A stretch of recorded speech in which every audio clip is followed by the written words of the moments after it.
Абайдың 19 қара сөзін оқып зерделедім. Бұл өте терең мағыналы ой салатын шығарма дер едім. Абай бұл қара сөзінде адамның дүниеге келгенде бірден ақылды, білімді болып тумайтынын айтады.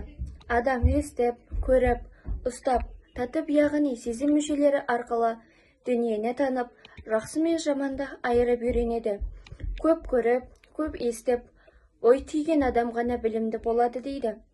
Сонымен қатар, адам есті адамдардың айтқанын тыңдап, оны көңілге тоқып, ғибрат алып, оның жақсысын бойға сіңіріп, жаманын сақтағанда ғана ол өз пайдасына асатынын айтады.